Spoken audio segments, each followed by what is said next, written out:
Manis. Apa kabar Bang Gi? Baik, Wah, udah lama kayaknya tidak menyapa media. Boleh menyapa juga dong. ya, assalamualaikum, thank you udah datang. Astaga. Iya, ini ada momentum kembalinya Ibang ya ke formasi elemen yang terkini. Nah, ini bisa dijelaskan nih. Ada misi apa dengan kembalinya Ibang atau ada message-message yang ingin disampaikan kan? Kira-kira siapa yang mau menyampaikan? Adit. Halo. Sore semuanya. Ya, maksudnya dengan sekarang press conference ini adalah salah satu message-nya adalah kita mempresent atau memulai sesuatu yang baru lagi, karena orang taunya adalah elemen sejak awal itu adalah 7 orang. Bahkan setelah tahun 2014 elemen itu kan sebetulnya tinggal berempat, kemudian baru bereuni lagi ada saya Maluki di 2017 akhir. Iya. Dan waktu itu Ibang sempat mental lagi gitu, dan akhirnya di 2023 ini Ibang turun lagi dari langit gitu. Jadi untuk gabung lagi sama kita, ya kita ngerasa bahwa ya ini mungkin salah satu perjalanan atau bagian perjalanan yang menceritakan bahwa namanya juga elemen gitu ya. Elemen adalah unsur di mana masing-masing itu harus bareng, harus saling berkaitan gitu. Jadi pada saat ada hilang satu unsur di antara 7 unsur ini, kok rasanya ada yang kurang. Nah, sekarang dengan kembalinya Ibang, mudah-mudahan menjadi satu turning point baru, spirit baru buat kita untuk bisa membuat satu karya yang lebih baik lagi dengan apa yang legacy kita pernah kita buat sebelumnya. Mudah-mudahan kita bisa jadi kasih sesuatu yang lebih baik untuk legacy untuk kedepannya untuk musik Indonesia. Wih, langsung to the point juga ke Ibang mungkin ya. Bang, apa yang Bang abangan. Bagi, nah, apa yang melandasi lu nih? Kan lama banget nih lu nggak ikutan nih. Apa yang melandasi akhirnya lu mau bergabung lagi sama elemen, atau ada bisikan apa, atau ada ajakan apa, ada message tersirat yang mungkin bisa disampaikan? Jadi kalau melihat ke belakang dengan kasus gue yang dulu ada masalah gitu maksudnya sebelumnya. Problema hidup ya, atau problematika apa gitu? Ya termasuk ya. Oke. Nah itu ternyata selama 5 tahun lebih ini itu menghantui gue. Maksudnya dalam arti feeling guilty terhadap mereka nih terasa terus gitu. Maksudnya gue nggak nyaman gitu. Itu pertama. Tapi selama 5 tahun itu gue nggak pernah sapa mereka dalam arti misalnya chat atau apa gitu. Cuma lama-lama ganggu. Alasan pertamanya gue pengen minta maaf. Jadi pada akhirnya gue beranikan diri untuk ketemu mereka nih. Iya. Awalnya gue ngobrol sama Ferdi dulu. Nah kedua, kayak ada yang kurang juga gitu. Gue nih kayak ada yang kurang nih, gue nggak di elemen ada yang kurang. Kayak ada yang kurang selama itu. Jadi akhirnya gue beraniin gitu. Oke guys, gue pengen ketemu. Gue minta maaf. Pokoknya ya gue minta maaf lah. Karena selama 5 tahun itu gue ngeganjel gitu. Secara apa ya? Secara mental, secara ya apalah, misalnya kayak bikin salah tapi nggak berani minta maaf, tapi ya akhirnya harus. Nah, gue ngerasa harus ini nggak bener nih. Karena bagaimanapun mereka kan saudara-saudara gue dari udah lama kan, dari 90-an, dari 98. Iya. Dari masih nggak segampang itu gitu. Jadi ya awalnya sih memang permintaan maaf secara langsung gitu. Kedua, ya itu gue pengen main lagi sama mereka nih, ada hasrat itunya gitu. Kayak salah satu yang kurang di hidup gue selama 5 tahun itu main gitu. Iya Pak. Mungkin lebih gini, band itu kan kalau udah di level yang kayak kita udah perjalanan udah menjelang mau ke 25 tahun. Band itu udah bukan sekedar masalah skill, bukan masalah jago. Band itu adalah senyawa. Kita kalau ngambil contoh Bon Jovi, biarpun gantinya Ricky Sambora, Phil X itu jagonya minta ampun, tapi tetap rasanya tetap Bon Jovi adalah Ricky Sambora harus ada. Sama sekarang ya alhamdulillah kayaknya Ibang menginspirasi juga Dream Theater setelah kita tiba-tiba kita dengar berapa hari ternyata Mark Portnoy balik lagi ke Dream Theater gitu ya. Jadi menurut gua adalah sebenarnya senyawa. Jadi buat kita, makanya tadi nanya pas ketemu apakah ngobrol langsung ngomong musik, sebenarnya enggak. Karena kita lebih ngobrol sebenarnya apa sih, kenapa lo pengen balik lagi, apa yang lo masih punya mimpi, hidup itu harus punya mimpi. Ketiga, kita ngerasa bahwa energi ini akan solid pada saat kita memegang sesuatu hal lebih karena sebuah hati. Nah, menurut kita adalah Ibang adalah puzzle yang memang harus ada dari awal, karena bagaimanapun dia adalah salah satu member dari awal berdirinya Elemen dan salah satu orang yang memberi touch karakter di musiknya Elemen. Gitu. Jadi udah bukan masalah skill. Mantap sekali. Dan akhirnya dengan kembalinya Ibang, banyak perubahan ya dari Elemen sendiri ya. Salah satunya logo harus diganti, betul? Ya. Iya. Itu maksudnya apa? Harus berganti logo lagi, kembali ke awal. Jadi kalau logo itu kebetulan memang pada saat kita jadi kan waktu itu ada banyak transisi ya.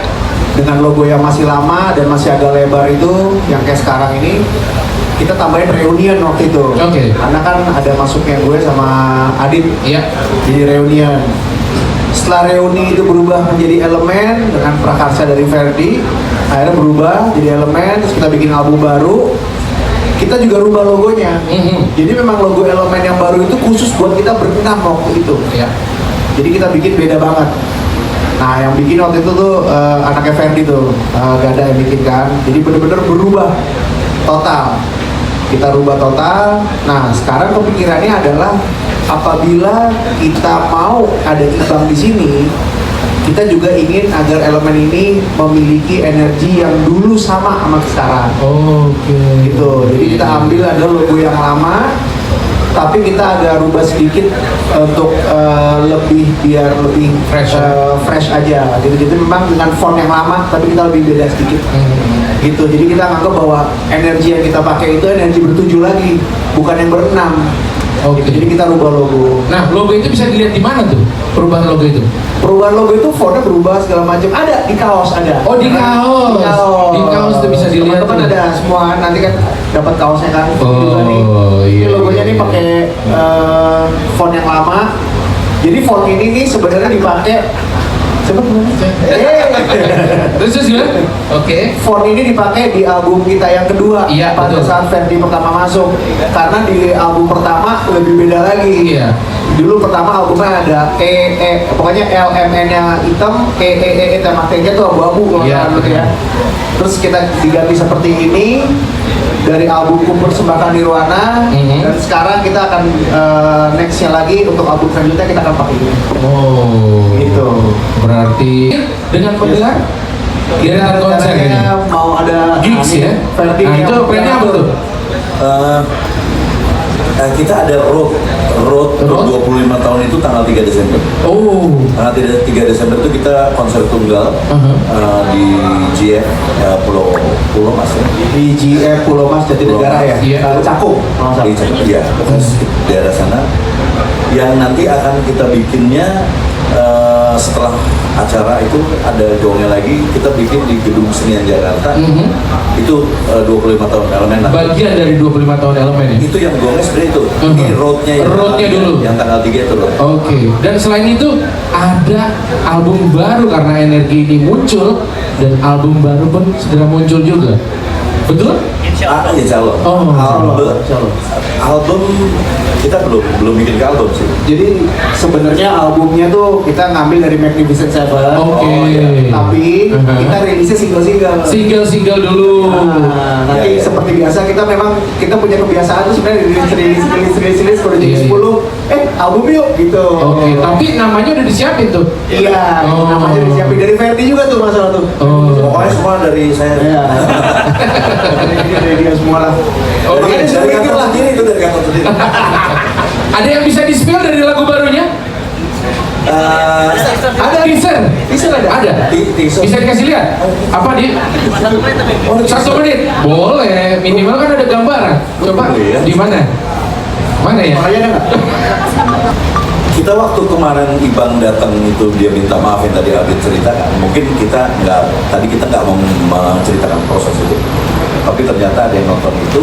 Jadi waktu Ibang minta maaf kita nggak apa-apa. Pada saat dia menyatakan mau masuk lagi, jadi apa-apa buat kita. Sebenarnya itu. Nah pada saat itu sebenarnya kita deadlock. Maksudnya kita semua pengen, tapi kita nggak bisa, nggak berani, kita takut. Nah kalau dia gitu lagi, karena ini bukan yang pertama, kedua, ketiga yang sering. Nah kalau sampai begitu lagi gimana ya? Walaupun ini baru pertama kali kita kasih perjanjian, ini baru pertama kali. Dan tadinya kita deadlock, nggak tahu apa lagi, tapi memang ternyata komen-komen banyak sekali yang minta kasih kesempatan lagi ke Ibang dengan surat perjanjian, which is akhirnya ya dia yang sering kurasi komen. Akhirnya Lucky bilang ya gue bikinin aja deh, dia bilang gitu. Nah itu sangat membantu kita untuk realistis pada saat itu dia. Ya intinya adalah kita bikin surat kesepahaman bahwa apabila Ibang memang ingin berhubungan secara profesionalisme dalam band, kita mengambil jalan tengah. Nah itu juga sebenarnya gara-garanya tuh banyak netizen di All You Can Hear itu yang bilang udah bikin surat kontrak aja apa segala macam. Pertama sih jujur saya nggak terlalu kepingin ada seperti itu ya, tapi kita juga berusaha untuk kalau dari saya pribadi akhirnya begini, ada saatnya orang berubah, tapi ada kalanya orang itu akan berubah di tengah jalan, kita nggak pernah tahu. Akhirnya saya bilang bahwa ya udah deh kita coba jalan tengahnya aja, win-win solution, kita bikinin lah surat perjanjiannya. Nah perjanjian itu juga jelas bahwa ada beberapa poin di situ menunjukkan kalau misalnya Ibang tidak melakukan apapun yang memang ternyata merugikan band, ya sudah kita nggak pakai penalti, kita juga nggak akan kasih sanksi segala macam, tapi kita hanya akan memutus hubungan profesionalismenya saja, tapi pertemanannya tidak. Jadi kita langsung akan ya sudah berarti jadi nggak ada probation. Jadi benar-benar kalau memang sekali nggak ada kabar gitu misalnya kayak waktu itu, ya udah, oke berarti lo memang tidak bisa. Nah kita juga berusaha membuat Ibang mengerti bahwa sekarang ini saatnya ini adalah momen kesempatan terakhir buat kita sama-sama untuk bisa ngebangun elemen lagi bertujuh. Jadi saya mikirnya kita bikin untuk win-win solution aja gitu. Terima kasih. Ada yang mau nambahin? Paling gua tambahin sebenarnya yang dari tadi Lucky, kenapa menjadi satu persyaratan itu? Karena sekarang kan serba digital ya, transisi sangat cepat. Kalau misalkan kita mau sedikit, miss sedikit, pergeserannya tuh ya kita aja lagi mencoba terus belajar. Nah, ibaratnya kita tetap harus kejar nih, gitu. Itu akhirnya persyaratan cuma satu syarat itu terjadi di era digital ini. Gimana? Mas Yuki? Terima kasih. Thank you. Stroke? Wah, stroke kayaknya lagi deadline tuh. Iya. Gawe. Mesti naik. Bekerja dia. 5 menit lagi soalnya nih. Dengerin. Enggak, kalau di depan di kita sama Maria. Iya. Kayak ngaca ya. Ini kan sih seru, formasi lama kumpul lagi. Tapi kemarin gue sempat tanya-tanya sama Manda sama apa, ada lagu baru nggak? Maksudnya kalian ada rencana nggak bikin lagu yang bener-bener fresh dibikin tahun ini, musiknya bener-bener Ada. bener-bener kekinian, terus Benar. memperkerjakan produser beda agar Memang planning itu ada, makanya kita ada plan si album Magnesia apa? Division 7. Duplepetan itu. Jadi ada plan album itu dan dibuka dengan pintu yang tadi kita kasih teasernya. Oke. Enggak, ini kan warnanya maksud gue, ini kan warnanya kata Ence bener sangat elemen. Maksudnya bener-bener baru mungkin ada band metalnya atau apa. Enggak, tapi mungkin warnanya yang mau ada elektronik. Karena kan vokalisnya satunya DJ juga tuh. gitu maksudnya gitu, mungkin ada hal-hal yang benar-benar fresh gitu, apalagi ada formasi lama ini kan, ingat nakal-nakal zaman dulu ya, jadi pasti ada Kita kan karya-karya nakal, kita bantu. Oke. Kayak gitu. Boleh tahu nakalnya apa sih, Bang? Jangan diumpetin gitu loh. Suka telat dia. Oh, itu nakal ya? Oke, thank you. Sebenarnya kita keinginan selalu ada, tapi memang kita sudah sepakat sekarang. Berbuat aja yuk, kita berbuat. Itu juga terjadi dengan kita bikin Adit mengaransemen ininya, kita begitu seperti itu. Paling kita beda-beda sound dan kita nggak mau membuat sesuatu yang dipaksakan untuk menjadi sesuatu yang wah supaya kelihatan aneh, supaya kelihatan baru. Kita nggak butuh lagi untuk bilang bahwa hey we are here, enggak. Kita memang mengeluarkan oke, ini loh karya kita, udah ini genre kita. Nantinya ternyata Adit mengeluarkan taunya ketukan yang aneh dan ternyata kita suka dan gimana, kita akan lakukan itu gitu. Tapi sampai sekarang belum ada ketukan-ketukan yang aneh, belum ada ide yang gimana, karena kita yang pikirin adalah gimana caranya kita mengeluarkan apa yang, karena ini kita lagi proses terus nih, setiap minggu kita bikin lagu baru terus untuk mempersiapkan si album ini, dan itu konsepnya malah grande semua, banyaknya grande, malah ada yang Inggris, ada yang jadi mungkin kalau berbeda sih Inggris itu kali, kita udah bisa bahasa Inggris kan. Oh, alhamdulillah ya. Lama juga emang. Iya, lama. Itu gimana?